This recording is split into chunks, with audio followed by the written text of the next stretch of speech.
Deauthentication attacks. So we're still in our first section of the course, which means all the attacks that we're going to talk about are attacks that we can launch on any network that is within our Wi-Fi range, even if the network has encryption, even if it uses a key, and even if we don't have that key. So we don't have to connect to any network to launch these attacks. The deauthentication attack is very useful. It allows us to disconnect any device from any network that is within our Wi-Fi range. To do this, we're going to spoof our MAC address to the target client MAC address. So the target client is the client that we want to disconnect. We're going to pretend to be him, and we're going to send a deauthentication packet to the router. So we're going to tell the router, I want to disconnect from you. At the same time, we're going to spoof our MAC address to the access point MAC address, to the router's MAC address, and tell the target client, the client that we want to disconnect, we're going to tell him, you need to re-authenticate yourself. So when we do this, we're going to successfully disconnect the target client. So we're going to pretend to be the target client and tell the access point that we need to disconnect from you, we want to disconnect from you. And then we're going to pretend to be the access point and tell the client, you need to reconnect, if you need to re-authenticate yourself. When we do that, the connection is lost. We're going to use a tool called AirPlayNG to do it.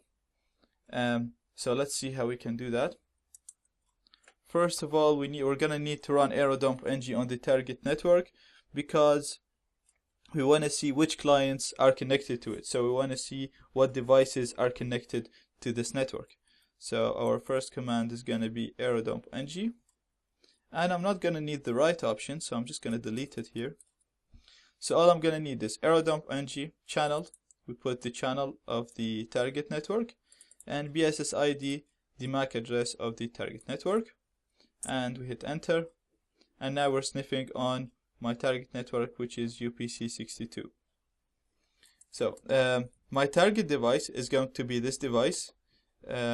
This method would work on any device, whether it's a Linux, Windows, Mac, if it's a phone, Android, iOS, it doesn't matter. They all use the same method of transferring packets, so it's going to work on any Wi-Fi enabled device. Let's make sure we have connection here. I'm just going to go to google.com. Make sure I'm connected to the internet. Okay, so we see now that Google is working perfectly. Let's go back here, and I'm gonna split the screen here. So we're gonna run AirPlayNG now to disassociate one of the devices from the network.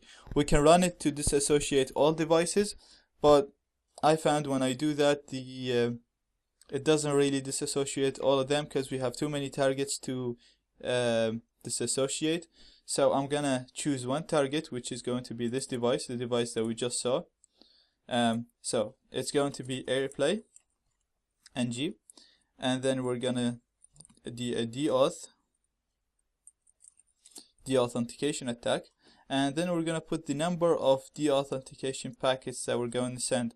So I just put a very large number to keep the device disconnected. Then we're gonna put the target access point. So it's the MAC address of our target access point. This is it. And then we're gonna put the source or the client MAC address. That's the device that we want to disconnect, and it's this device here. So I put its MAC address there, and I'm just gonna put 10, my Wi-Fi card with monitor mode. So again, AirPlayNG, deauth, the number of packets, then we put the MAC address of the target AP, and then the MAC address of the device that we want to disconnect. I'm gonna hit enter, and AirPlayNG now send in the authentication packets. Let's go to the target device and see if we still have internet connection.